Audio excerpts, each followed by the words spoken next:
speaking of episodes in American history, or I should say world history, some of the darker episodes have something in common with them, and that is internment camps, or camps, if you will, where they put people in them for reasons that the politicians at the time think are good ideas. Yeah. And we're seeing a repeat of this.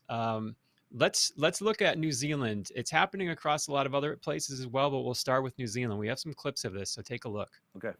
As part of our overall national response to this new outbreak, I am now directing medical officers of health that all cases, confirmed cases, are to be managed in a quarantine facility. Now, this is different to how positive cases were managed when we were last at levels 4 and indeed 3, and shows how serious we are about limiting any risk of ongoing transmission, even in self-isolation and including to others in the household. This will apply to any cases and also close family members who might be at risk as appropriate. A reminder, these facilities have been set up specifically and have excellent processes and resources in place to look after people with COVID-19, including health staff on site at all times, and it will help us avoid any further inadvertent spread into the community as part of our overall response. I've got a number of questions about people refuse. What do we do if someone refuses to be tested? Well, they can't now. If someone refuses in our facilities to be tested, they have to keep staying. So they won't be able to leave after 14 days. They have to stay on for another 14 days. So it's a pretty good incentive. You either get your tests done and make sure you're cleared, or we will keep you in a facility longer. So I think most people will look at that and say, I'll take the test. There's something about how smug that prime minister is that is very disturbing, and she's just coming off the back of a landslide win, right? She's been re-elected as prime minister in New Zealand. We had reported lightly on the idea that these internment camps may be there, and now I guess there's probably people that don't want to go along with the test, and she's like, fine, we'll throw you in there and throw away the key. Yeah, and that was Dr. Ashley Bloomfield, the first clip of that gentleman. He's the Minister of Health in New Zealand. So this isn't some health official in some small city somewhere with a harebrained idea. This is the head guy in New Zealand. And like you said, that's Prime Minister Ardern in New Zealand as well, who's saying this with a smile. And Dr. Bloomfield said, remember, all confirmed cases, this is a change in policy, all confirmed cases are going to be managed in a quarantine facility. So what does that that look right like? there is disturbing, right? Because what we're seeing is something we've been seeing in America too, I think, it's like it just keeps clamping tighter and tighter, whether there's success or no success. I mean, New Zealand seems to have avoided getting any cases on their little island. Now, of course, they have no tourism. They're going to be bankrupt in God knows how long because no one can make any money. Nobody can travel there. If you do, you're going to this internment camp. But the idea that's saying, even though we've been successful, we're even clamping down harder. And this is like the bright shining star of the World Health Organization, this approach, right? I mean, it makes you think how many countries are going to be using this approach. And this idea of testing, right? The PCR test is not very accurate. Is that the test that they plan on using? Yeah, from my understanding, absolutely. And we've had if you will, like a beta test of this just happening recently with 3 British teens. They were in Italy. They were teaching over there, and they tested positive for the coronavirus, and they were put in a quarantine facility. And there you see the headline. And in the article, I'm going to read this quote from there because this is important to give people an idea what they may be in for. It says, quote, all of their symptoms had cleared up within 2 days of the test result, but the 3 men were put in a converted hotel, kept in separate rooms with food brought to their door in plastic tubs. Despite feeling well and being told that they were unlikely to be infectious, they kept testing positive and could not meet the requirement of 2 negative test results. The process left them totally confused, given WHO guidelines saying they should have been discharged within 2 weeks. They said medics had told them that tests were probably detecting dead coronavirus cells that are left in their systems. Luckily for these kids, the law changed and it allowed only extended time without symptoms instead of those 2 negative tests because they were 2 months, right? After 2 months, the law changes. I mean, that's got to be terrifying. And I would imagine if you're in there, you're thinking, what are we really being held for? Who's doing these tests? Where, what laboratory? Are we really even testing positive? Are they lying to us? Can you imagine how convenient this is going to be to take away anyone's due process in any country? Yeah, we're just picking you up, you know, and you're testing positive, so we've got you, while they what, you know, investigate, try to figure out, you know, what they're going to charge you with. Imagine if criminals start getting handled like this. I mean, it's really, really scary, but it's not just Italy, right? We're starting to see this. It's not just New Zealand. Where else have we been seeing this discussion?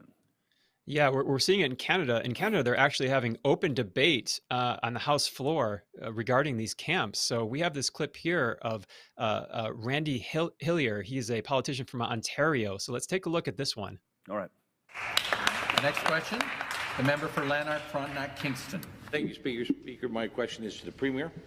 In my supplemental question yesterday, I asked this government if the people of Ontario should prepare for internment camps.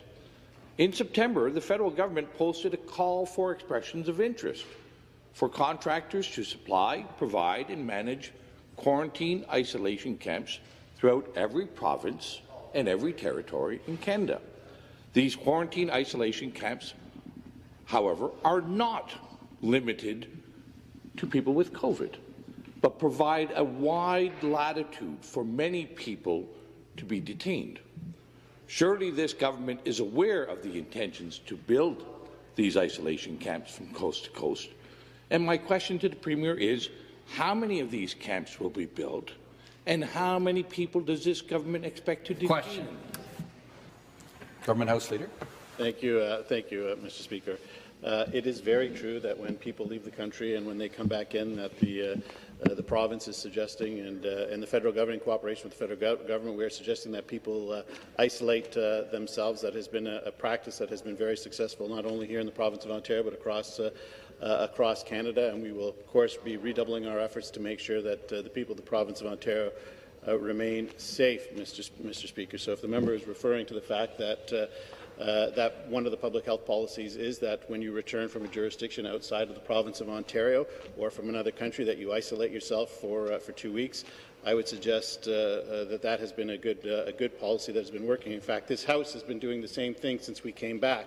We are working in cohorts to make sure that the Legislative Assembly can continue to operate. That's why we have 2 separate cohorts.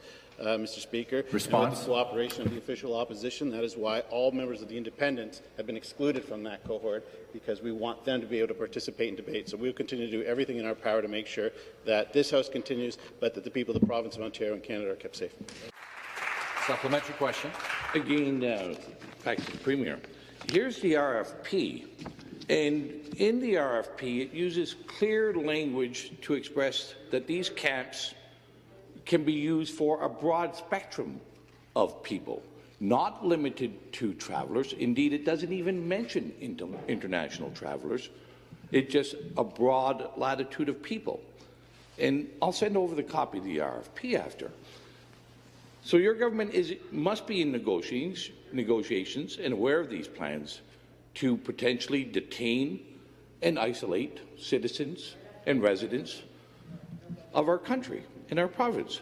So, Speaker, to the Premier, where will these camps be built? How many people will be detained? And for what reasons? Question. For what reasons can people be kept in these isolation camps? And I'd like to have the Premier assure the people of Ontario. Member, take a seat. What happened there? Was that? Did he get a response? Looks like he got his. Yeah, it looks like he had his microphone cut, his audio cut on his microphone. So this isn't a question that's allowed here, even though he seems to be reading from government documents, a discussion of who are we putting in these internment camps. Very, very disturbing, right? And these are, I mean, and how many people are aware this is happening in their governments? How many governments are having these conversations and we don't even know what's going on? Right, right. And we have a part of that contract we can take a look at from Canada, where it does not say international travelers. So this is from Public Health Canada. And some of the quotes in there, it says, in anticipation of possible continued need for quarantine sites over the next 1 to 2 years, given the COVID-19 pandemic, PHAC is considering having a third-party service provider provide and manage the existing sites and all the related services on its behalf. Goes on to say security services 24/7 at the sites by licensed guards, which will be contracted separately. Now, in this contract, it admits there's 11 sites currently, and they're looking at possibly expanding that to nine more. So this is a contract for a third-party service to manage those. And it, like Hillier said in there, it doesn't say international travelers. It actually leaves it open for a wide range of people depending on the need for during this COVID-19 pandemic. It's really scary, man, when you start thinking of all the tracking discussions and the cell phones and big tech joining with pharma and pushing this in governments. And now, you know, guards around internment camps in Canada, of all places. I went to film school in Canada. That is not a really very rebellious crowd. I'm pretty sure they would go along with, like, hey, I'll just stay in my house. I'm cool, man. You don't need to stick me in a prison. Really scary, scary stuff. I mean, and it makes you think, is this, you know, the ghost of Christmas future? Is this where we're all going? I mean, it sounds like the WHO must be dictating this to the different nations around the world. And I just keep imagining, while this is going on, in China, the biggest dance parties breaking world records are taking place. Based on the things I said, you know, it's unbelievable. And I imagine people are saying, well, what about America? We're not that crazy, right? Yeah, well, it's refreshing to see people stand up like they did there in Canada. And I remember from May, you took concern to what someone said in Ventura County. This was Robert Levin, Ventura County's public That's health right. director, and we have a clip of that. So let's take a look at what he said. We are beginning a program today which will certainly grow into something larger and larger, and that is a community contact tracing program. We've done contact tracing all along. When we find someone who has a COVID infection, those people are immediately isolated. But we also work with them to figure out who their contacts were. As we do more testing, we will find more and more people who have COVID-19. And again, we'll isolate every one of them, and we will find every one of their contacts, and we will make sure that they stay quarantined, and we'll check in with them every day. We're going to do a more complete job, and we're going to do a more meticulous job of making it less and less possible for others in the county to run into someone with COVID-19 infection. It's not just our county. There are going to be thousands of people hired who will be these contact investigators throughout the state. And this is occurring in many, many other states as well, perhaps all of the states in our country. Some of the people we find are going to have trouble being isolated. For instance, if they live in a home where there's only one bathroom and there are 3 or 4 other people living there, and those people don't have COVID infection, we're not going to be able to keep the person in that home. Every person who we're isolating, for instance, needs to have their own bathroom. And so we'll be moving people like this into other kinds of housing that we have available. I remember that. In fact, I got into a lot of trouble, right? I put a tweet out with that video that said, what would you do if your 6-year-old son or daughter tested positive for COVID-19 and was taken from your home to a quarantine center by Ventura health authorities? This shocking video demands that you plan ahead. Hashtag be brave. Hashtag history repeating. That was all the way back in May 6th. Of course, that eventually got my Twitter feed shut down. They called it false information. And what's really interesting is that, you know, we were talking about, oh, we should revisit that tweet you had. And suddenly on my tweet, I had complained, and I even erased it. So they were going to make me erase certain tweets if I wanted to get back up and running. I was down for nearly a month, and this was what had happened. And so I erased it because I wanted to be able to get out and talk to people. But now it's back up. And it's back up. And I was thinking, why is it back up? And then this is something I want to sort of celebrate in the moment. We got an email from one of the viewers of the Highwire to our website, and it's to the whistleblower at icandecide.org. One of our viewers said, have you seen this discussion about camps essentially on the CDC's website? Now, this is what this is for. This is what's so brilliant about our audience, is so many of you are really, really smart out there. This only came to our attention 2 days ago. There was a discussion about a form of camps on the CDC website. I sent that over to you, Jeffrey, because we've been running around over here. What did you find? Yeah, it was called Operational Considerations for Implementing the Shielding Approach. That's an interesting word there, to prevent COVID-19 infections in humanitarian settings. Now, this is guidance to, it's called to, quote, highlight potential implementation challenges and to guide thinking. And it says here, the shielding approach aims to reduce the number of severe COVID-19 cases by limiting contact between individuals at higher risk of developing severe disease and the general population, low risk. High risk individuals would be temporarily relocated to safe or green zones. Here we go with the military terms, established at the household, neighborhood, camp sector, or community level, depending on the context and setting. They would have minimal contact with family members and other low risk residents. So let's take a look at the table here, how they break this down. We have household level, neighborhood level, and camp sector level. Basically, this is all built around movement of individuals inside and outside of this thing called the green zone. And you can see at the camp sector level, there's going to be one entry point used for food exchanges, a general meeting area where people can have visitors. Kind of sounds like a prison. So let's continue into this document. Brilliant stuff. The further quotes, the shielding approach proposes that green zones be maintained until one of the following circumstances arises. Sufficient hospitalization capacity is established, effective vaccine or therapeutic options become widely available, or the COVID-19 epidemic affecting the population subsides. It goes on. Just look at that line. I mean, when you hear Fauci saying till the end of 2022 is where he sees some sort of imaginary end to this, though the vaccine doesn't seem like it's going to bring it. Are we talking about the potential that some people could be in these internment camps being protected for their health and safety for, I mean, God knows how long? I mean, it's I think a lot of people are probably shocked right now to know that this is not only being thought about, it's written and on the website at the CDC. Yeah, Outrageous. these interim guidelines. Absolutely. These are interim guidelines. So until the COVID-19 epidemic subsides, we're being told by CNN that this is the new normal for the rest of our life. So, and how do they define effective vaccine? A lot of questions there. Yeah. But let's go back to this document. Okay. There's a couple more quotes that just they need to be out there. Thus, in addition to the risk of stigmatization and feeling of isolation, this shielding approach may have an important physiological impact and may lead to Right. yeah, psychological impact, and may lead to significant emotional distress, exacerbate existing mental illness, or contribute to anxiety, depression, helplessness, grief, substance abuse, or thoughts of suicide among those who are separated or have been left behind. You think? And finally, yeah, the shielding approach is intended to alleviate stress on the healthcare system and circumvent the negative economic consequences of long-term containment measures and lockdowns by protecting the most vulnerable. Wow. So here we go. The economy is essentially ruined because of some myopic decisions by health officials. Is this their solution to fixing it?